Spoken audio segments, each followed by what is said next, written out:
Report writing है उसमें चाहे हम लोग ने साइटेशन की बात की हो या हम लोगों ने पंक्चुएशन स्पेलिंग्स की बात की हो या सेक्शंस ऑफ रिसर्च रिपोर्ट की बात की हो, वो हमेशा से ही इनकम्प्लीट रहेगा अगर हम रेफरेंसिंग नहीं समझें। यूजुअली दो टाइप की रेफरेंसिंग ज़्यादातर फॉलो होती है। वैसे तो और भी बहुत सारी रेफरेंसिंग स्टाइल्स हैं, एपीए भी है, एमएलए भी है, शिकागो स्टाइल भी है।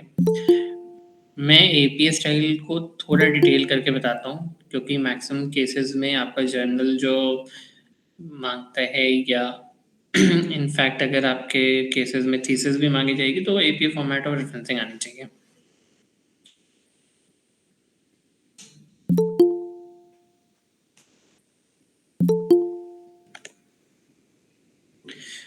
इस स्टाइल को हम यूजुअली दो एलिमेंट में डिवाइड करते हैं, एक तो होता है इंटेक्स साइटेशन और एक होता है reference list.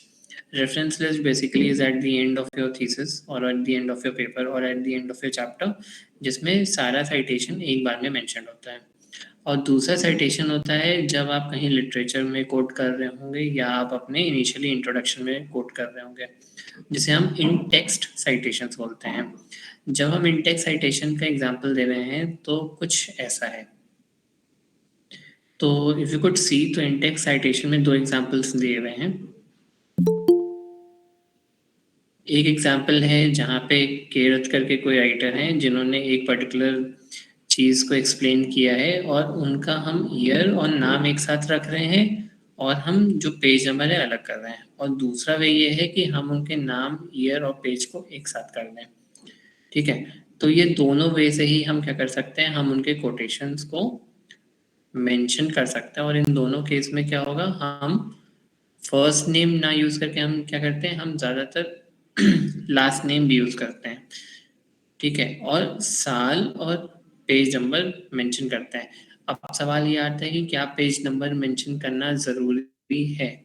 In case if it is not available then there is nothing to think कि हमें पेज नंबर भी डालना है. What you can end up doing is you can write the author's name and the year of publication, but the citation has to be brief and you cannot repeat the information. मतलब ये कि अगर मैंने author का नाम initially डाल दिया तो हम लास्ट में फुल स्टॉप के बाद फिर से उसका नाम नहीं रिपीट करेंगे, हम एक ही जगह पे मेंशन करेंगे. Either it has to be initially mention जहाँ पे इन्होंने स्टार्टिंग ऑफ द सेंटेंस में किया, या फिर हम अपने एंड में करेंगे. Both ways of formatting quotation is perfect.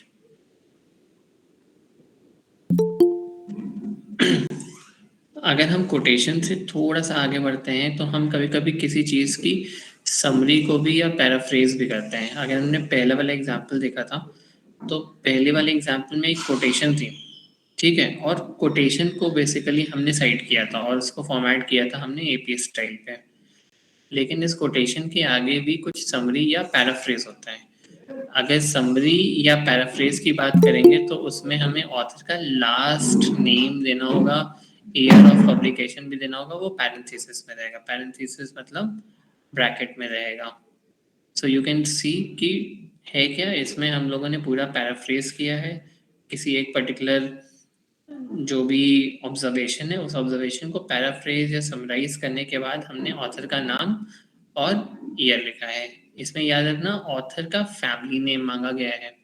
Family name is usually the last name.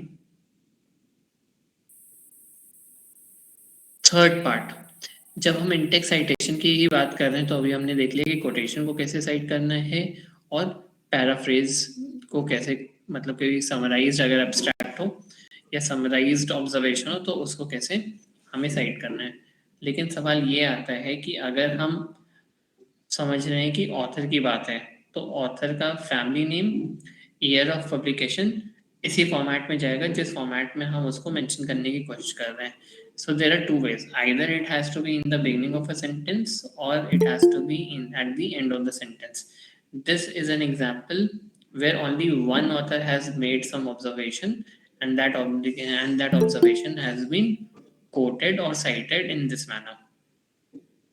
सवाल ये है कि एक ऑथर से अगर ज़्यादा होंगे तो क्या करना चाहिए. एक ऑथर से अगर ज़्यादा हो तो हमें सिर्फ दोनों ऑथर्स के नाम को कैसे यूज़ करना है ये हम देख लेते हैं. इन-टेक्स्ट साइटेशंस में मल्टीपल ऑथर्स, अभी तक ये जो हम लोग ने पुराना जितना भी देखा, चाहे हम कोटेशन की बात कर रहे हों या हम समरी की बात कर रहे हों या हम सिर्फ फर्स्ट ऑथर का ही साइटेशन करने की कोशिश कर रहे हों, तो इन दोनों केस में author either it is in the first place और is in the last page followed by the year of publication and page number. ठीक है, और अगर हमारे पास पेज नंबर नहीं है तो हम ईयर ऑफ पब्लिकेशन लिख के हम छोड़ सकते हैं। ये आपका समरी के केस में होगा। जब मल्टीपल ऑथर्स की बात आएगी तो हम मल्टीपल ऑथर्स में दो ऑथर को यूजुअली कोट करते हैं for two authors including the family names of both authors and the year as required. पहले एग्जाम्पल है according to Antonacols and Kaizanis 2003 their advantages to keeping design and research method. फिर से देखते हैं, जैसे पहले ऑथर को हम लोग मेंशन कर रहे थे कि पहले ऑथर का नाम और ईयर ऑफ पब्लिकेशन ब्रैकेट में था, सिमिलरली इसमें भी कुछ वैसा ही है, लेकिन इन्होंने इस बार क्या किया है, इन्होंने थोड़ा सा चेंज किया है। चेंज ये किया कि नाम के बीच में इन्होंने क्या यूज किया है, AND आपका कौन सा है, लेटर्स में यूज किया है, एम्परसेंड नहीं यूज किया है। सेकंड वाले केस में अगर हम देखें तो क्योंकि हम एंड कर रहे हैं तो हमने दोनों ऑथर को कैसे मिलाया है, एम्परसेंड से मिलाया है। See, it is not necessary to know APA, MLA, Chicago style, all three styles, but it is always essential to know one style and फिर आप उस स्टाइल को बिल्कुल ही आराम से तसल्ली से उसी को ही फॉलो करें। अब है बहुत ही माइनर डिफरेंस क्या है, AND और एम्परसेंड का है, बट हम अगर उसको पहले यूज कर रहे हैं तो AND यूज करेंगे और लास्ट में यूज करेंगे तो एम्परसेंड यूज करेंगे। है छोटा सा डिफरेंस, माइन्यूट सा, बट आपका APA फॉर्मेट उसी समय कंप्लीट होगा अगर आप रूल को फॉलो करते हैं। In the case of 3, 4 or 5 authors, cite all authors the first time, then in subsequent citations of this work, use the family name of the first listed author plus et al. And the year as required. Always list the authors in the order they appear in the publication. Example देख लेते हैं। अगर हमने एक बार mention कर दिया 3 या 5 authors को ऐसे, हाक्लॉ, सीगल एंड लोसे को ईयर के साथ हमने मेंशन कर दिया कहीं एक जगह पे, उसके बाद हम उसी पेज पे या उसी पर्टिकुलर चैप्टर में या उसी पर्टिकुलर थीसिस में हम फिर से उनको अगर हम साइट करते हैं तो हमें क्या करना है, हमें सिर्फ पहले ऑथर का फैमिली नेम यूज करना है या लास्ट नेम यूज करना है followed by at all in the single phrase और इन द पैरेंथेसिस मतलब ब्रैकेट में यूज करके हमें 1993 जैसे हमने ईयर मेंशन किया वो करना है। Is this clear? See this is important for a reason कि जब आप लिटरेचर रिव्यू लिखते हैं तो लिटरेचर रिव्यू में क्लैरिटी होनी चाहिए कि हम फॉर्मेटिंग कर रहे हैं और हम कैसे उसको साइट कर रहे हैं, APA फॉर्मेट फॉलो हो रहा है कि नहीं हो रहा है। तो ये छोटी सी चीज़ें हैं जो इनसाइट रेफरेंसिंग में काम आती है। इनसाइट रेफरेंसिंग का मतलब है जहाँ पे आप इंट्रोडक्शन में या जैसे मैं बताया था कि फाइंडिंग्स में भी आप इंट्रोडक्शन से रेफर कर सकते हैं या हमारे सेकेंड में लिटरेचर रिव्यू है, तो इन दोनों ही चैप्टर्स में हमें क्या करना चाहिए, हमें इंश्योर करना चाहिए कि हम रेफरेंसिंग जो फॉलो करें वो APA ही फॉर्मेट में यूज करें। अगर 6 ऑथर्स से ज्यादा है तो क्यों क्या होना चाहिए, अगर 6 ऑथर्स से ज्यादा है तो सीधा सीधा हम क्या यूज कर सकते हैं, हम एट ऑल यूज कर सकते हैं। इसमें भी यूज किया था और इसमें भी यूज किया है। तो इट इज सिंपल कि जब हमारे दोनों ही केस में ज़्यादा से ज़्यादा ऑथर्स हैं तो हमें क्या करना चाहिए, हमें हमेशा ही ये ध्यान रखना चाहिए कि हम क्या कंडीशन यूज कर रहे हैं। आई विल स्टॉप हियर पहले यहाँ तक, just a minute. Okay, referencing कितने लोग को समझ में आ गई? APA सी हमेशा APA बहुत ही लाइटली लिया जाता है, बट अगर आपको APA समझना है तो उसी समय लिख पाएंगे जब आप उसको कोट करना शुरू करेंगे। अगर हम पहले पेज से देखें तो कोटेशन को कोट करने वक्त भी हमें ध्यान देना चाहिए, कोटेशन के अलावा अगर हम कोई समरी यूज करें तब ध्यान देना चाहिए, जब हम वन ऑथर यूज कर रहे हैं तब ध्यान देना होगा, जब हम टू ऑथर्स यूज कर रहे हैं तब ध्यान देना है, टू से ज्यादा अगर 2 से 5 तक यूज करें तब ध्यान देना, और 5 से ज्यादा विच इज एक्चुअली 6 और मोर तब भी हमें ध्यान देना चाहिए। तो हर एक का बारीकी से जो डिफरेंशिएशन है बहुत छोटा सा है, ये ध्यान देना जरूरी है। सेकेंड पॉइंट ये भी इंपॉर्टेंट हो जाता है कि या हम उसको इनिशियली स्टार्ट करते हैं या तो हम एंड में करते हैं। जो रिसर्चर्स अगर आप अच्छे जर्नल्स के देखेंगे तो वो जब स्टोरी फॉर्म में होते हैं तो उनमें आप देखेंगे कि मैक्सिमम केसेस में की सेंटेंसेस के बाद लिखे हुए होते हैं। काफी कम आपको दिखेगा कि सेंटेंसेस स्टार्ट ही राइटर के नाम से हो रहे हैं। जब आप थीसिस अगर चेक करेंगे शोध गंगा पे या कहीं पे भी, तो मैक्सिमम लोग की थीसिस में आपको दिखेगा कि नाम और publication year starting of the sentence mentioned होगा। एंड ये फर्क है नहीं, बस ये है कि एपीएस स्टाइल आप जो फॉलो कर रहे होते हैं तो there are both ways of referencing, either you can begin your sentence with this format और you can end the sentence with the same format, except for the fact कि आपको पब्लिकेशन ईयर पे पूरा पूरा publication year as well as author का नाम आपको एक साथ ब्रैकेट में रखना पड़ेगा। अगर हम फर्स्ट सेंटेंस से ही स्टार्ट कर दें तो ऑटोमेटिकली वो क्या होगा, ऑथर का नाम और ब्रैकेट में सिर्फ पब्लिकेशन ईयर रहेगा। सटल सा डिफरेंस है। हम यूजुअली अपनी थीसिस में जब लिखते हैं तो हमें एक फॉर्मेट क्लियर होना चाहिए कि या तो हम ऑथर को पहले से स्टार्ट करेंगे या हम ऑथर के हर केस के बाद लिखेंगे लास्ट में। ईजियर प्रैक्टिस तो यही होती है कि हम क्योंकि सब कुछ थर्ड पर्सन में लिख रहे हैं और पास्ट टेंस में लिखने की कोशिश कर रहे हैं, तो आप ऑथर का नाम पहले लिखिए और ब्रैकेट में उसके पब्लिकेशन ईयर लिख दीजिए। अगर हम कोट कर रहे हैं तब तो वेल एंड गुड, फिर कोट को हमको पेज नंबर के साथ डालना चाहिए। लेकिन इन मोस्ट केसेस मैंने यही देखा है कि कोटेशन ना लेके हम कोट को क्या करते हैं, हम कोट को पैसिव में कन्वर्ट करते हैं, एक्टिव को पैसिव में कन्वर्ट करके हम लिखने की कोशिश करते हैं। वहां पे फिर हमें ये करना होगा कि हमें पब्लिकेशन ईयर से ही काम चल जाएगा, हमें पेज नंबर डालने की जरूरत नहीं होगी। इतना इन साइटेशन हमें आना चाहिए, बहुत टेक्निकल नहीं है, बस इतना समझना है कि हम 3 ऑथर से ज़्यादा जा रहे हैं या 2 ऑथर से ज़्यादा जा रहे हैं तो हम 4-5 ऑथर को सिंगल हैंडेडली मेंशन नहीं करेंगे, हम उसमें एट ऑल यूज़ करेंगे। प्लस अगर आप रिसर्च पेपर पढ़ रहे हैं तो ऑब्वियस सी बात है कि एक रिसर्चर का पेपर नहीं होगा, वो 3 या 4 रिसर्चर्स के होते हैं आजकल पेपर। तो आपको जो सीक्वेंस आपके रिसर्च पेपर में फॉलो हुई है उसी सीक्वेंस को आपको अपने साइटेशन में भी डालना है। Say suppose I am the third author, it shouldn't be shown as the first author in the in citation also. हो सकता है रेफरेंसिंग में आपने सही लिखा हो क्योंकि वो साइटेशन आपने गूगल स्कॉलर या कहीं से पिक करके as it is copy paste कर दिया हो, लेकिन इन टेक्स्ट जो साइटेशन होगा उसमें भी आपको फर्स्ट सेकंड थर्ड ऑथर का जो सीक्वेंस है वो फॉलो करना चाहिए। Is this clear to all of you? I Yes, think sir. ये Yes, sir. ये बहुत ही डिस्कस्ड पार्लेंस में होता है, काफी डिस्कशन होता है, लेकिन अगर हम सिर्फ इतने बेसिक रूल्स को है, सिर्फ पूरी पूरी हैंडबुक है एपीए पे और पूरी पूरी हैंडबुक है किसी भी रेफरेंसिंग स्टाइल पे, हमें हैंडबुक पढ़ने अगर हम बैठेंगे तो शायद कंप्लीट नहीं कर पाएंगे, क्योंकि जब रूल रेगुलेशन की बात आती है तो सिर्फ पेस्ट्रॉफी कॉमा और एम्परसेंट पे ही इतने रूल्स हैं। तो हमें तो ये समझना है कि हम उतना कर सकें जिससे हम एक थीसिस लिख पाए। Rather than having n number of rules, we should try to simplify it to keep it to bare minimum.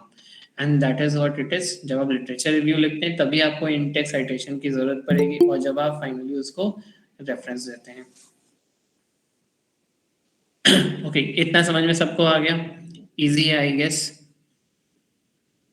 Yes, sir. Okay great. Yes, sir.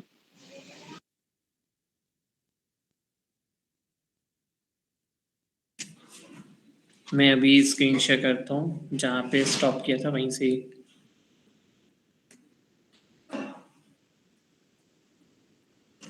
Okay, अभी तक तो ये था कि हम लोग ऑथर नहीं जान रहे थे, मतलब ऑथर जान रहे थे, लेकिन अभी तक हमें ये नहीं, ऐसी सिचुएशन है जहाँ पे हमें ऑथर का पूरा नाम नहीं, सोर्स नहीं क्लियर है। तो see what is the rule when citing a work of unknown author, use the source's full title in the signal phrase and cite the first word of the title followed by the year of publication in parentheses. Put titles of articles and chapters in quotation marks, फिर आप उसको italics में convert भी कर दो। इसका मतलब क्या है कि जब भी आप किसी अननोन ऑथर को साइट करने की कोशिश कर रहे हैं उनके काम को, तो सोर्स का फुल टाइटल हमें पता होना चाहिए। जैसे अकाउंटेबिलिटी सिस्टम दिया हुआ है या इंडियाना दिया हुआ है, ये हमें होना चाहिए। फिर first word of the title followed by the year of the publication, जैसे ये 2008 में है, और उनको हम ब्रैकेट में क्लोज करके पैरेंथेसिस में कन्वर्ट कर देते हैं। तो जैसे इंडियाना 2008 लिखा हुआ है, ठीक है, तो इंडियाना 2008 क्या है, 2008 is the publication year. Comma से हम लोगों ने क्या किया, हम लोग ने कॉमा से बेसिकली जो आपका सोर्स है उसका फर्स्ट वर्ड और ईयर को हमने क्या किया, सेपरेट किया, और हमने जो वर्ड है उसको हमने कोटेशन में डाल दिया। इससे क्या होगा, इससे थोड़ा सा आसान हो गया कि हमने सोर्स मेंशन कर दिया। एंड हमें क्योंकि पता नहीं था कि किस ऑथर का है, तो हम ऑथर तो नहीं मेंशन कर रहे, लेकिन हमने किताब मेंशन कर दी, ठीक है। एंड हमने ये भी मेंशन कर दिया ये किस साल की किताब है। इससे क्या आसान हो जाता है, इससे ये हो जाता है कि कम से कम हमें ये पता है कि eight the end of the day हम उस ऑथर को तो नहीं, लेकिन उसके काम को तो जरूर से साइट कर सकते हैं। ये उसी समय होगा जब हमारे पास अननोन ऑथर होगा। अब आता है कि ऑर्गेनाइजेशंस भी तो हैं, जैसे आरबीआई हो गई, सेबी हो गई, हू की रिपोर्ट हो गई, यूनिसेफ की रिपोर्ट आ गई, ठीक है। तो ये सारी रिपोर्ट्स को भी तो हम कहीं ना कहीं साइट करते हैं। जब रिपोर्ट्स को साइट करते हैं तो ऑटोमेटिकली थोड़ा सा चेंज हो जाता है। When citing an organization, mention the organization the first time when you cite the source. In the single phrase or the parenthetical citation, the data collected by the Food and Drug Administration, bracket में हमने क्या डाल दिया, publication. It is very similar जैसे individual का हम लोग अभी कर रहे थे। अगर सिंगल ऑथर था तो सिंगल ऑथर के लिए भी तो हम लोग नाम फॉलोड बाय पब्लिकेशन ईयर कर रहे थे। इसमें इन्होंने एक और क्लॉज डाला है। क्लॉज ये है कि अगर उनका कोई शॉर्ट फॉर्म है जो एक्रोनिम बना है, अगर एक्रोनिम है तो आप एक्रोनिम को भी यूज कर सकते हैं। तो if the organisation has a well known abbreviation, include the abbreviation in brackets the first time the source is cited and then use only the abbreviation in later citation. जैसे food and drug administration को मैंने clearly यहाँ पे mention कर दिया FDA confirm, फिर आगे जाके मैं क्या कर सकता हूँ, एफडीए ही यूज करूंगा और आगे मुझे फूड एंड ड्रग एडमिनिस्ट्रेशन का बार बार नाम यूज नहीं करना पड़ेगा। तो प्रॉपर या तो पॉपुलर प्रैक्टिस हम बोल सकते हैं कि हमें क्या करना है, हमें जो लॉन्ग टर्म है उसको हम धीरे धीरे ही यूज करेंगे एक्रोनिम करके, और एक्रोनिम को ही फिर हम कोड करते रहेंगे। अब इन केस ऐसा होता है कि हमारे पास दो ऑथर हैं और दोनों का ही जो लास्ट नेम है सेम हो जाए। अभी क्या था, अभी मेरे पास दो ऑथर हैं, सपोज एक है, लेट अस सपोज दो ऑथर्स हैं, मिस्टर हैन सिंह और एक है कुछ ऐसे ही करके, और दोनों के टाइटल्स अलग अलग हैं। तो अब जब टाइटल अलग अलग हैं तो आपको पता चल जाता है कि दो डिफरेंट ऑथर्स हैं। लेकिन अगर हमारे पास ऐसा हो जाए कि हमारे दोनों ऑथर्स के टाइटल्स भी सेम हो जाएं, जैसे यहाँ पे हैं, तो उनके केस में हमें क्या करना होगा, उनके केस में हमें फर्स्ट नेम का भी फर्स्ट इनिशियल लेना पड़ेगा। जैसे यहाँ पे इन्होंने मेंशन किया है B Kachru year 2005 and Y Kachru 2008। ऐसा कब होगा, वैसा होगा जब हम क्या कर रहे होंगे, हमारे केस में लास्ट नेम जो है, जैसे काचरू यहाँ पर है वो सेम है, तो ऑटोमेटिकली डिफरेंशिएटर आपका सिर्फ फर्स्ट नेम हो गया।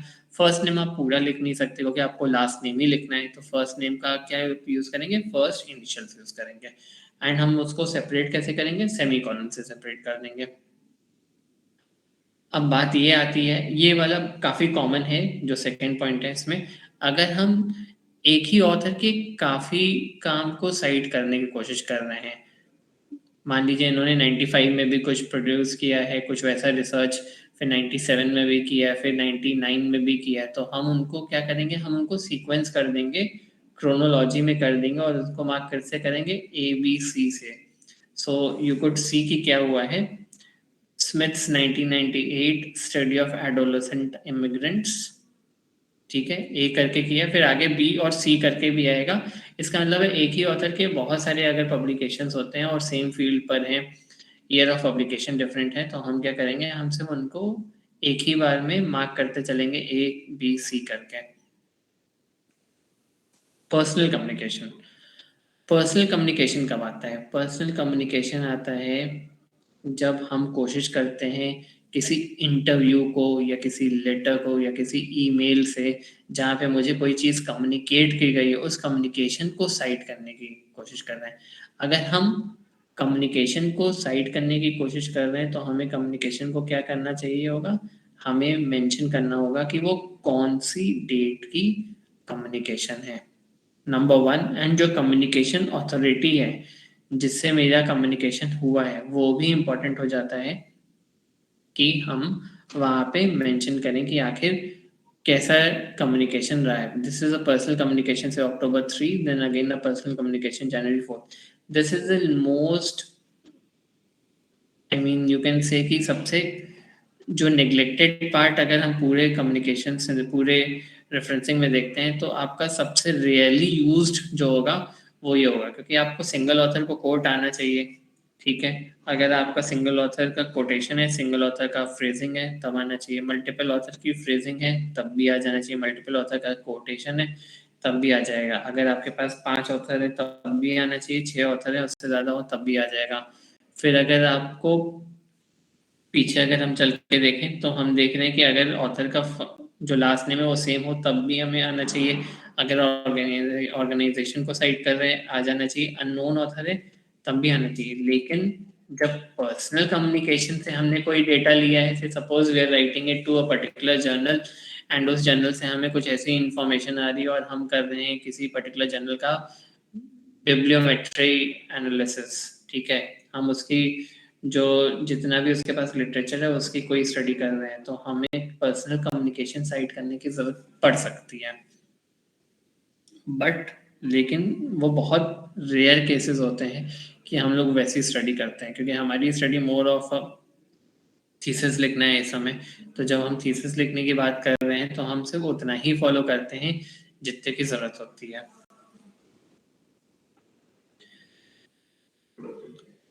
इलेक्ट्रॉनिक साइटेशन मैंने पहले भी बताया था कि इलेक्ट्रॉनिक साइटेशन में क्या होगा, इलेक्ट्रॉनिक साइटेशन में पेज नंबर नहीं होता, हम लोग रेफरेंसिंग जब लिखते हैं नीचे हम उसमें क्या देते हैं, हम URL लिख देते हैं और हम वहाँ पे ये लिख देते हैं कि वो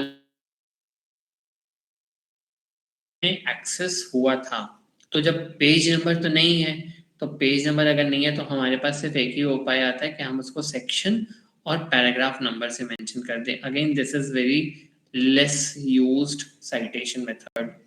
इलेक्ट्रॉनिक सोर्सेज को जब आप साइट करते हैं तो आप ईयर के साथ ही मेंशन कर देते हैं, उनकी किताब अगर होगी तो लिख देते हैं कि ये इनकी किताब से पाया गया या इनके पेज से पाया गया। बहुत कम चांसेस होते हैं। सी, initially what used to happen is that people used to quote content from newspapers.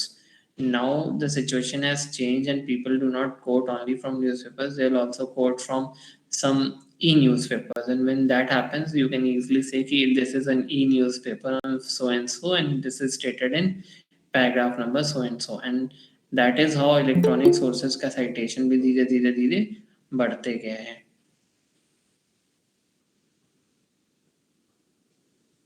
अब क्या करना चाहिए कि अगर मेरे पास कोई भी साल मेंशन नहीं है, if there is no year given for a source, then what we need to do it, we need to do it no date, author के नाम के बाद। मान लो मेरा कोई पेपर है 2008 का लिखा हुआ है, लेकिन जब किसी ने सर्च किया तो मेरे नाम से पेपर तो मिल गया, लेकिन उसमें ईयर ऑफ पब्लिकेशन नहीं मेंशन है। तो अगर ईयर ऑफ पब्लिकेशन नहीं मेंशन है तो हमें क्या करना चाहिए, हमें उसको ND करके लिख देना चाहिए, and in itself is a good option in case you do not get an access to the year of publication in which it is mentioned. Am I making sense to everyone? समझ में आ रहा है सबको? Yes sir. ये सब Yes, sir. कुछ in text citation का था। Divya, what is the difference between citation and references? See, citation और रेफरेंसेस का एज सच कुछ डिफरेंस नहीं है। डिफरेंस ये है कि इंटेक्स साइटेशन एक होता है, एक रेफरेंस लिस्ट होती है। रेफरेंस लिस्ट हम इस कारण लिखते हैं कि हमें लोकेट करने में आसानी हो जाए, ठीक है। और इंटेक्स साइटेशन बेसिकली आपके with in the body of the literature होता है। आपके लिटरेचर इंट्रोडक्शन में मेंशन हो जाता है कि ये वाले ऑथर ने ये मेंशन किया। सपोज आई से कि हैन सिंह ने 2002 में इस पर्टिकुलर कंटेंट पे कुछ लिटरेचर लिखा है या कुछ उनकी एनालिसिस है। अब मैं हैन सिंह का पेपर पढ़ना चाहूँ तो कैसे लिखूंगा? हैन सिंह 2002 लिखूंगा और गूगल पे टाइप करके ढूंढने की कोशिश करूंगा, लेकिन पता चला हैन सिंह 2002 में बहुत सारे पेपर लिख रखे होंगे। तो क्या करना चाहिए? फिर मैं लिखूंगा कि ये थीम, पता चला उन्होंने इसी थीम पे बहुत सारे पेपर लिख रखे हैं। तो क्या फंसेगा? फिर मुझे लगेगा कि अच्छा, जब उसने एक ही साल में इतने पेपर सेम थीम पे लिखे तो वहां पे जाके बात रुक जाएगी। मुझे क्या चाहिए? मुझे चाहिए कि एग्जैक्टली ये एक्सेसिबल कहाँ है, ये इन्होंने जो 2002 में जो भी अपनी स्टडी की है वो कहाँ पे पब्लिश हुई है। तो वो पब्लिकेशन जब एग्जामिनर पढ़ रहा होता है तो उसको लिटरेचर रिव्यू में क्या मतलब है कि कहाँ पे पब्लिश हुआ?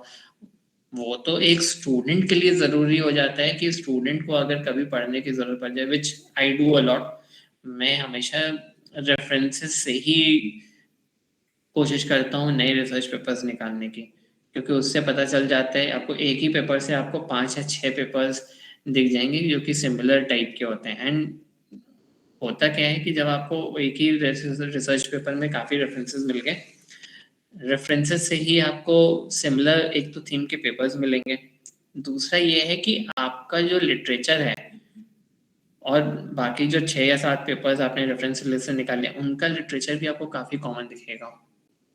एंड इट हैपेंस, क्योंकि उनका लिटरेचर आपको काफी कॉमन दिखेगा, it will become very easy to actually correlate with your content. फिर आपको ज्यादा स्टोरी राइटिंग में दिक्कत नहीं होगी। अगर आपने बिल्कुल ही अलग पेपर फिर से ढूंढा और फिर उसको आपने लिखने की कोशिश की तो शायद ना लिख पाए। सबसे आसान मेथड तो ये है कि अगर कोई एक पेपर मिला है तो उसके रेफरेंस लिस्ट पे जाइए, 5 पेपर रिलेट करके निकालिए और उन पेपर्स से फिर आपको शायद स्टोरी लिखने में बहुत ही आसान होगा, क्योंकि थीम वही है एंड कंटेंट और सिचुएशन भी मोस्ट प्रोबेबल सेम होगी। But then this again is true for only researches which are belonging to good quality journals। आप किसी भी जर्नल में ढूंढ के रेफरेंस लिस्ट निकालेंगे तो आपको शायद ना मिले, क्योंकि काफी रिसर्चेस में आपको रेफरेंस लिस्ट सेम मिलेगी। और रेफरेंस लिस्ट सेम तो मिलना पहली चीज है, आपको शायद वो ऑथर्स भी कोटेड दिखेंगे जिनका रेफरेंस लिस्ट में नहीं होगा नाम, और रेफरेंस लिस्ट में वो ऑथर्स दिखेंगे जिनका लिटरेचर रिव्यू में भी नाम नहीं होगा। तो it works both ways. Literature paper में काफी आपको ऐसे ऑथर्स मिल जाएंगे जहाँ पे रेफरेंस में उनका नाम ही नहीं होगा, तो आप ढूंढते रहेंगे कि मिलेगा ही नहीं। और रेफरेंस लिस्ट में आपको ऐसे ऑथर्स के नाम मिलेंगे जिनका कोई जिक्र आपने लिटरेचर रिव्यू में ही नहीं किया है। तो सेकेंड वाली प्रैक्टिस तो तब भी अलोएबल है क्योंकि आपने शायद रेफरेंसेस ज्यादा डाल दिए हैं और शायद आपने पढ़ा है लेकिन आपने रेफर नहीं किया। हो सकता है आपने एसेंस कुछ वहां से पिक किया हो, लेकिन it is not a good point कि आपने लिटरेचर रिव्यू में डाल दिया है नाम और आपने उनका रेफरेंस लिस्ट में नहीं डाला है, क्योंकि कम से कम जितने आपने वहां पे मेंशन किए उतने तो आपको नीचे मेंशन करने ही पड़ेंगे। एंड उसका साइटेशन आपको सिर्फ इजीएस्ट मेथड तो गूगल स्कॉलर से ही है। आप गूगल स्कॉलर पे जाइए, पेपर का नाम टाइप करिए, वो पेपर का ऑप्शन वहीं पर ही आ जाता है कि साइटेशन कॉपी करने के लिए, तो आप वहीं से ही साइटेशन कॉपी करिए, वो आपके लिए ज्यादा आसानी से लिखने को मिल जाएगा। और अगर आप खुद से ही करने की कोशिश करें तो बिबटेक्स है और मैंडले है, तो वो ऑटोमेटिक ही आपको रेफरेंसिंग में मदद करता है। बट रेफरेंसिंग से पहले हमें ये पता होना चाहिए कि फॉर्मेटिंग होती किस लेवल पर है। अगर हमें ये पता है कि रेफरेंसिंग स्टाइल ही है, then it becomes easy. Okay, अब मैं रेफरेंसिंग लिस्ट पे आता हूँ। See, an important purpose of the reference list is to enable readers to locate sources and as a result, the details have to be correct and complete. Each in-text citation and the related reference list entry should be identical in spelling and year. मतलब ऊपर अगर मैंने लिखा है कि ये mister so and सो का ये ईयर में है, तो मुझे अपने रेफरेंस लिस्ट में भी मिस्टर सो एंड सो ही लिखना है, mister so and so fourth नहीं मेंशन करना चाहिए। जो ऊपर का रेफरेंस है इंडेक्स साइटेशन और जो नीचे का रेफरेंस लिस्ट है वो आइडेंटिकल होने चाहिए, चाहे हम साल की बात करें, चाहे ऑथर की बात करें, चाहे स्पेलिंग की बात करें। दोनों तीनों चीज़ों में आपका एरर नहीं होना चाहिए। इसका इन रेफरेंस लिस्ट को थोड़ा सा कम से कम इतना इंश्योर कर लेना चाहिए कि आपने ऊपर ऑथर का नाम, ऑथर की स्पेलिंग सही लिखी और नीचे भी ऑथर को आप सेम लेवल पे फॉलो करने की कोशिश कर रहे हो।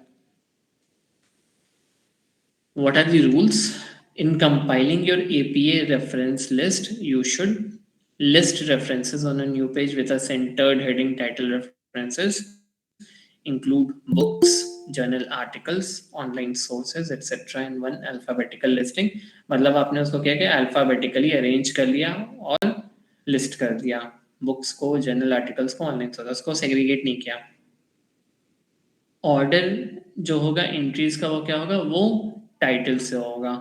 टाइटल किसका, ऑथर का, मतलब सरनेम या फैमिली नेम से होगा। ठीक है, हम ऑथर के फर्स्ट नेम से उसको सेग्रीगेट नहीं करेंगे। काफ़ी रेफरेंस लिस्ट आपको दिखेगी जिसमें फर्स्ट नेम और लास्ट नेम एक साथ ऑथर का लिखा हुआ है और कहीं पे लास्ट नेम पहले लिखा है, फर्स्ट नेम लिखा हुआ है। नहीं, it has to be last name followed by the first name and last name will get the priority while arranging in the alphabetical order. ठीक है, list works with no author under the first significant word of the title. जैसे उन्होंने Indiana का बताया था, तो वो भी क्या होगा, वो आई से स्टार्ट हो जाएगा। Indent second and subsequent lines of each entry.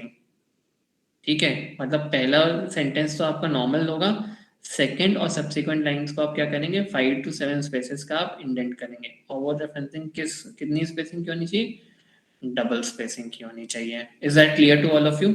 हमें क्या करना है, अगर वो 4 लाइन का रेफरेंस है तो हमें पहले लाइन को नॉर्मल रखना है, सेकंड, थर्ड और फोर्थ लाइन को हम क्या करेंगे, इंडेंट कर देंगे और उसमें स्पेसिंग 5 to 7 कैरेक्टर्स की दे देंगे। Double spacing overall reference list होगी ऑथर की सेकंड नाम के हिसाब से, चाहे वो बुक हो, जर्नल आर्टिकल हो, ऑनलाइन सोर्सेज हो, सब एक ही जगह पे होंगे, उनका कोई फर्दर इन बिटवीन सेग्रीगेशन नहीं होगा। और अगर ऐसा कोई ऑथर है जिसका हमें नाम नहीं पता लेकिन उनका काम पता है, तो हम काम को उसी के साथ ही जोड़ेंगे। ठीक है, और वो होगा अल्फाबेटिकल ऑर्डर, क्रोनोलॉजिकल ऑर्डर में नहीं होगा। अब बात आती है कि कैसे बुक्स को रेफर करना है। सो सी, ये एग्जैक्टली फॉर्मेट दे रखा है कि कैसे हमें बुक को रेफर करना है। बुक टाइटल्स आर आइटलाइज्ड, जैसे टाइटल ऑफ वर्क इन्होंने देखो इटैलिक्स में मेंशन कर रखे हैं। ठीक है, the city and state in which the publisher is located are also included. ठीक है, however the state is omitted for major cities, हमें सिर्फ लोकेशन यहाँ पे मेंशन कर देना है और पब्लिशर का नाम, ईयर ऑफ पब्लिकेशन भी आ जाना चाहिए। इसका एग्जाम्पल कुछ ऐसा है, अगर तुमने देखो तो ये दोनों ही चीज़ें दिख जा रही हैं। जैसे एक रिपोर्ट है world development report 1989, New York Oxford university press. You can see कि फर्स्ट वर्ल्ड डेवलपमेंट रिपोर्ट जो है टाइटल भी है, ठीक, एंड उसको क्या कर दिया, इटैलिक्स में कर दिया गया। जहां हमें ऑथर मिल गया तो हमने ऑथर का नाम पहले डाल दिया, ईयर का नाम भी डाल दिया, जैसे हमने नॉर्मली इन टेक्स्ट साइटेशन किया था। उसके बाद हमने क्या किया, हमने उस पर्टिकुलर टाइटल का नाम लिखा, the dynamics of persuasion. Then हमने लिखा कि ये कौन सी जगह में पब्लिश हुआ, हिल्सडेल, एंड उनका जो पब्लिशर है वो है एनजीआर बॉम है। ये फॉर्मेट है, ये मैं प्रेजेंटेशन शेयर कर दूंगा। I'll be sharing all the 3 presentations। तो ये तीनों ही आप रखिएगा and eight the end of the day जब रेफरेंसिंग कर रहे होंगे इस चीज़ का खासा ध्यान दीजिएगा कि रेफरेंसिंग गलत नहीं हो, क्योंकि रेफरेंसिंग गलत होगी तो अच्छे जर्नल्स आपको बहुत जल्दी रिजेक्ट कर देंगे। APA format is something which you should do it वो बिल्कुल ही हो ही जाना चाहिए।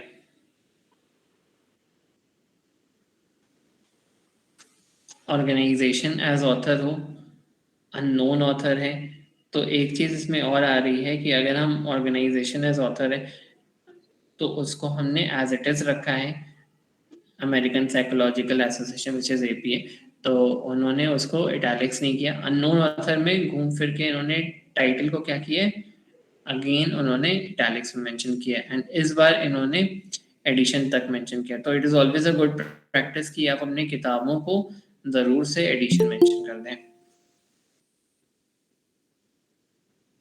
दो ऑथर हैं तो जैसे मैंने बताया था कि अगर कोई पैराफ्रेज करके हम कंप्लीट करते हैं तो दोनों ऑथर के बीच में हम सेपरेशन एम्परसेंट से यूज़ करेंगे, तो कुछ वैसा ही यूज़ किया गया है।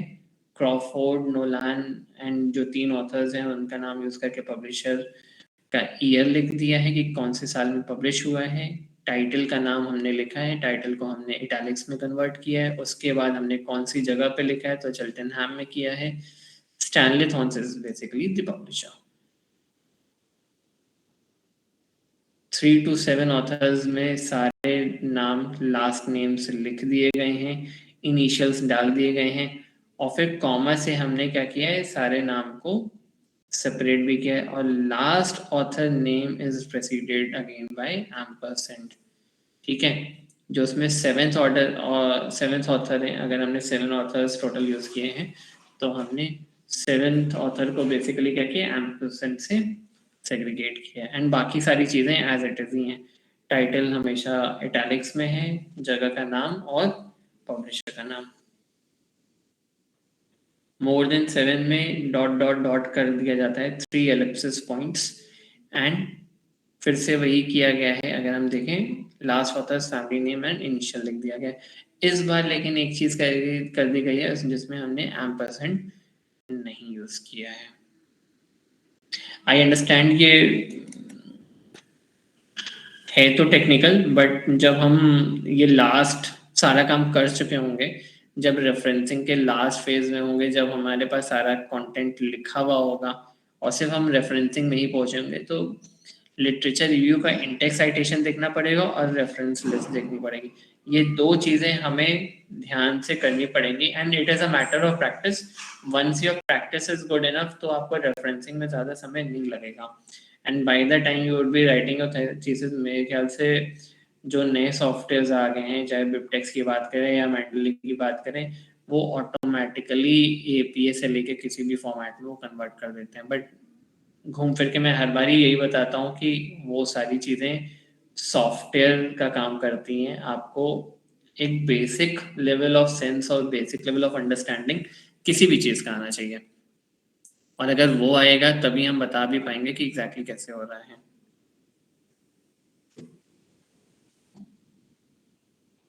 जैसे मैंने बुक्स को एक्सप्लेन किया, वैसे ही मैं आर्टिकल्स को भी एक्सप्लेन कर सकता हूँ या चैप्टर्स को भी एक्सप्लेन कर सकता हूँ किसी एडिटेड बुक में। अब हम ये देख लेते हैं कि ऑथर, अगर दो ऑथर्स हैं तो दोनों ऑथर्स को मैंने एम्परसेंड से क्या किया है, ऐड कर लिया, चैप्टर टाइटल का लिख दिया, एंड ऑब्वियसली बुक की टाइटल को मैंने इस बार क्या किया है, इटैलिक्स में कर दिया है।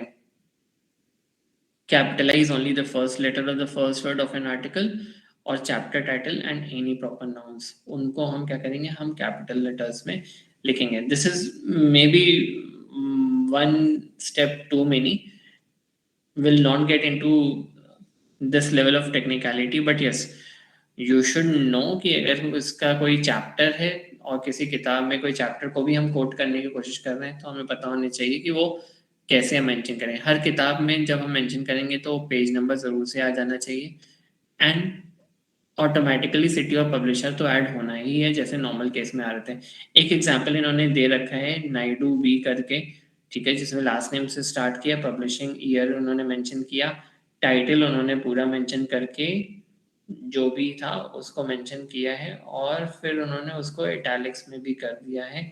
फाइनली जगह और पब्लिशर का नाम उन्होंने लिख दिया, पेज नंबर इस बार इन्होंने एक्स्ट्रा ऐड कर दिया है। ऑनलाइन के लिए मैंने पहले भी बताया था कि अगर ऑनलाइन होगा तो उनका यूआरएल भी जाएगा।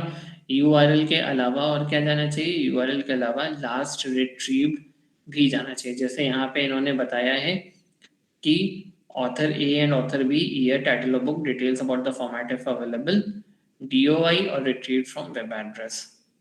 डीओआई आपका डेटा ऑब्जेक्ट इंडिकेटर है या आइडेंटिफायर है। वो मैक्सिमम केसेस में आजकल जितने भी जर्नल्स हैं वो डीओआई ज़रूर से मांगते हैं, ठीक है?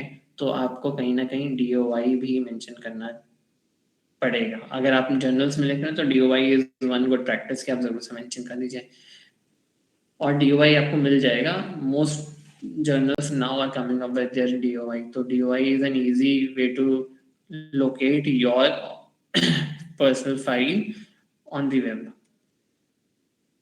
लास्ट सबसे इम्पोर्टेंट जो पार्ट है वो है किसी भी रिसर्च पेपर या किसी भी जर्नल के आर्टिकल को कोटेशन या कैसे साइट करना है उनको। तो अगर हम देखें तो author A and author B, title of article वो नॉर्मल रनिंग में होगा। Title of journal with volume number, I repeat, title of journal with volume number will be in italics, bracket में issue number और page numbers. The issue number should be indicated only if each issue of a journal begins on page 1. Capitalize only the first letter of the first word of an article title. Capitalize the first letter of every main word and include a digital object identifier if provided. Example में दिखाता हूँ।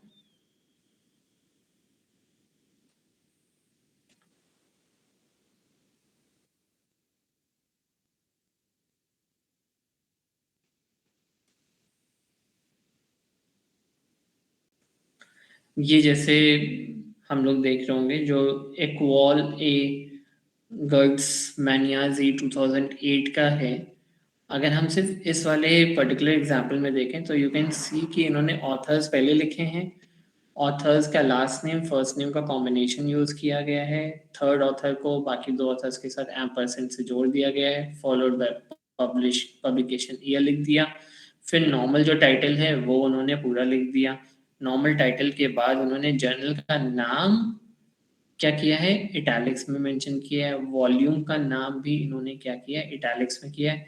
Page number इन्होंने फिर लिखा है और page number आपका as it is without italics है, which is then followed by DOI और जो ऑब्जेक्ट आइडेंटिफायर की मैं बात कर रहा था, ठीक है? एग्जैक्टली ऐसे ही हमें भी लिखना चाहिए। अगर आपको डीओआई नहीं पता है that is fine, but otherwise इसके अलावा जितना भी लिखा हुआ है वो जरूर से मेंशन हो। अगर डीओआई नहीं है तो कहीं ना कहीं तो वो जर्नल अवेलेबल होगा ऑनलाइन, तो आप रिट्रीव लिख सकते हो, retrieve from so and so web page, जो उन्होंने यहाँ पे मेंशन किया है। Is this clear to everyone? बाकी वेब पेजेस उन्होंने क्लियरली मेंशन कर दिए। जैसे मैंने पहले ही बताया था कि अगर हम वेब पेज लिख रहे हैं तो हमें वेब पेज कब लास्ट एक्सेस हुआ था ये जरूर से मेंशन कर देना चाहिए, क्योंकि कोई भरोसा नहीं है कि बाद में वो रहेगा अवेलेबल या नहीं रहेगा। तो मंथ, डे एंड ईयर जरूर से मेंशन कर दें। जैसे रिट्रीव जुलाई 22 2010 मेंशनड है। इंसाइक्लोपीडिया और डिक्शनरीज को भी मेंशन करने का सिंपल लॉजिक यही है कि हम जब इंसाइक्लोपीडिया एंड ऑल भी मेंशन करते हैं तो इंसाइक्लोपीडिया का यूआरएल हम जरूर से मेंशन कर दें। बट दिस इज समथिंग कि I am going to the level which you will not be using it. अब जैसे यहाँ पे इन्होंने ऑडियो कैसेट्स और वीडियो टेप्स की बात की हुई है, यहाँ तक कोड्स थीसिस में काफ़ी कम दिखते हैं। अदरवाइज इनके सेट प्रैक्टिसेस हैं या सेट फॉर्मेट्स हैं, हम वही यूज़ करेंगे। हमारे लिए सिर्फ दो चीज़ें आनी चाहिए, इंडेक्स रेफरेंसिंग सिंगल और मल्टीपल ऑथर की, और हमारे पास रेफरेंसिंग लिस्ट आनी चाहिए जनरल आर्टिकल्स और बुक्स की, वो भी सिंगल, डबल और मल्टीपल ऑथर्स की। So this is all what I had to cover in APA style of formatting. I'll share the presentation. This is a good enough presentation if you ever want to actually go through कि क्या क्या चीजें इसमें पढ़नी है।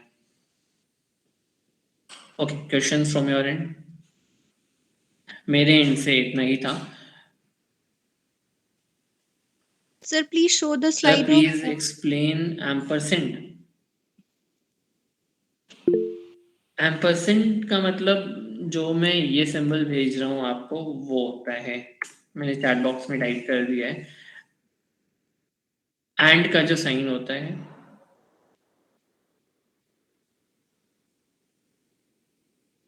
ठीक है, और वो परसेंट उसी समय होगा जब हम 2 से ज़्यादा ऑथर्स कर रहे हों।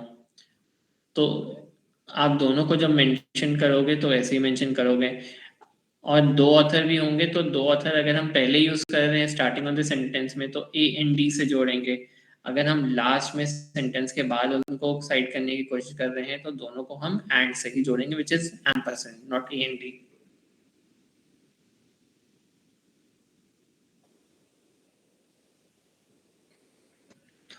Okay, any more questions from your end? With this, basically, we are now ending the session on mechanics of writing. मैंने मैकेनिक्स में प्लेजरिज्म वाला कंटेंट पढ़ा दिया था।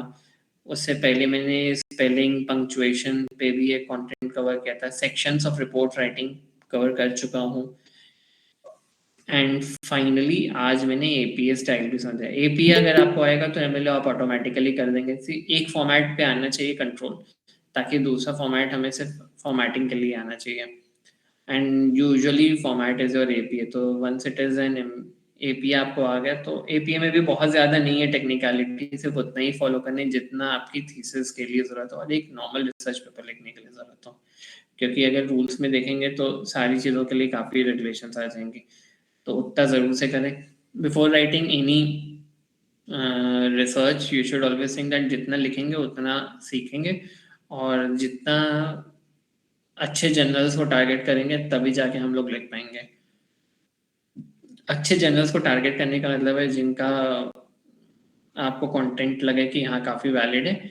सेकंड, मेरा एक सजेशन ज़रूर से है कि किसी भी जर्नल या कुछ भी पहले से ही दिमाग में अगर आपके थीम चल रही है तो उससे रेलेवेंट अच्छे जर्नल्स को ढूंढिए। उनके लिखने की स्टाइल आपको पहले से आनी चाहिए। लिखने के बाद जर्नल नहीं टारगेट करिएगा, जर्नल जर्नल पहले टारगेट करिएगा। थीम वाइज जर्नल तो टारगेट कर ही सकते हैं। टारगेट करने के बाद उनकी राइटिंग स्टाइल को पहचानिएगा। मैक्सिमम केसेस में आपको जो राइटिंग स्टाइल है उस राइटिंग स्टाइल से ही पता चलेगा कि एग्जैक्टली कैसे लिखना है, and then you will be in a position to better present your literature. Yes Mithilesh, I will be sharing the presentation today. तीनों ही मैं शेयर कर दूंगा।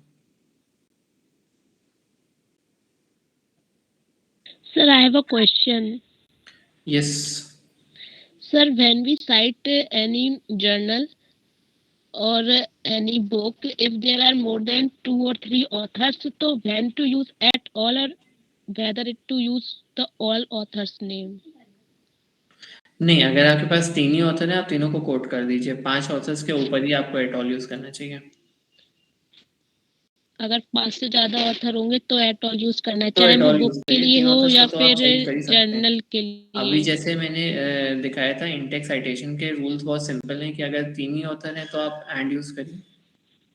सर जैसे अभी आप बुक का एग्जांपल शो कर रहे थे, how to cite a book, तो उसमें 7 ऑथर्स थे तो 7 के ही नेम थे, उसमें 7 एट ऑथर्स अगर ऑल का होते यूज हैं नहीं हुआ तो है। उसमें हम एलिप्सिस यूज करते हैं, और वो भी जब एलिप्सिस यूज करते हैं तो हम बहुत ही क्रिटिकलिटी के साथ यूज करते हैं कि हमें कहाँ पे यूज करना है। लेकिन ये चीज़ तो क्लियर है कि हम जब 3 ही ऑथर हैं हमारे पास तो हम क्यों एट ऑल यूज करेंगे। 3 ऑथर्स तो आराम से लिखे जाने चाहिए। सर कभी कभी जब हम लोग रिसर्च पेपर या फिर कुछ लिख रहे होते हैं तो उसमें कभी कभी हम एक रिसर्च पेपर से 2-3 बार उसको हैं, तो फिर हर बार उसको सेम टू सेम उसको मेथड होती है कि एक ही रिसर्च पेपर को जब हम लोग 2-3 बार साइट कर रहे हैं तो मैं समझा नहीं। सर जैसे कि मैं कोई रिसर्च पेपर लिखना चाहूँ तो उसमें मैं किसी जर्नल या आर्टिकल को यूज कर रही हूँ जिसको डिफरेंट डिफरेंट प्लेसेस पे, मतलब मैं उसको मेंशन कर रही हूँ, एवरी टाइम सेम साइटेशन को ही लिखना है या फिर उसके लिए भी कोई अलग रूल्स होते हैं? वेल डिपेंड करता है कि हम क्या कॉन्टेक्स्ट में यूज कर रहे हैं। क्योंकि आप जब भी इंटेक्स साइटेशन यूज कर रहे हो तो एक कॉन्टेक्स्ट होता है। अगर हर कोटेशन और हम एक ही ऑथर को बार बार साइट करते रहें तो नॉर्मल केस में तो ये है या तो ऑथर के बहुत सारे पब्लिकेशंस हों, ठीक है, यू हैव टू अंडरस्टैंड। अगर हम एक ही ऑथर को बार बार साइट कर रहे हैं तो इसका मतलब है कि कहीं ना कहीं हम एक ही ऑथर का काफी कुछ एसेंस अपने एक जर्नल में डालने, which is absolutely not a good practice. ठीक है, हमें कोशिश ये करनी चाहिए कि हम जितना लिटरेचर उसमें दिखा सकें, मतलब वही लिटरेचर जो कि ऑब्वियसली इंपॉर्टेंट हो। लेकिन सेकेंडली ये चीज है कि अगर हम बार बार उसको साइट करें, अगर सिंगल ऑथर है तो आप सिंगल ऑथर को तो आप एक ही बार बार लिखना ही पड़ेगा उनका नाम। अगर 2 ऑथर या 3 ऑथर हैं तो आपने एक बार जैसे यूज कर लिया तो आप उसके बाद जरूर से एट ऑल यूज कर सकते हो। सर जैसे विकिपीडिया वगैरह या किसी अदर वेब सोर्स पे जाते हैं तो उसमें नीचे रेफरेंसेस मेंशन होते हैं, उसमें काफी सारे डिफरेंट स्टाइल्स और उसमें एडलिब्स और बहुत सारी चीजें होती हैं, तो वो सर किस कॉन्टेक्स्ट में यूज होती है मुझे सी द फैक्ट इज हमें तो उतना ही करना है जितने से हम बेसिकली थीसिस के मैकेनिक्स को समझ पाए। और वैलिड तो यही है कि हम कोटेशन जब कर रहे हैं, हम किसी चीज़ को साइट कर रहे हैं तो हम या तो साइट करेंगे उनके रेफरेंसिंग के जर्नल्स को, ठीक है, या हम उनके बुक्स को रेफर करेंगे। और हमें इसका मतलब है कि सिर्फ 2 चीज़ें आनी चाहिए, या तो बुक्स को रेफर करना आना चाहिए या तो जर्नल्स को। इसके आगे हम ये मान के चल लेते हैं कि ठीक है कि हमें कुछ ऑनलाइन सोर्सेज भी करने चाहिए। तो ऑनलाइन सोर्सेज का तो सिंपल लॉजिक ये है कि आप ऑनलाइन सोर्सेज को as it is URL copy करके पेस्ट कर दो और वहां पे आप रिट्रीव बता दो कि कौन सी डे में हुआ था, तो दैट सफाइजेज योर पर्पस। उसके आगे पीछे हमें किसी ऑथर को मेंशन करने की जरूरत नहीं पड़ेगी क्योंकि हमने उसके काम को डायरेक्ट कोट में डाल दिया।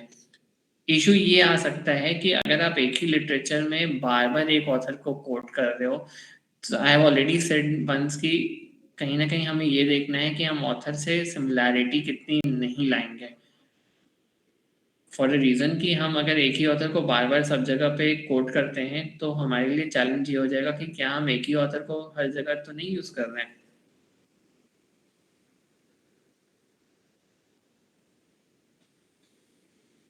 Okay sir, thank you sir. Okay, Somnath Pal had a question. Yes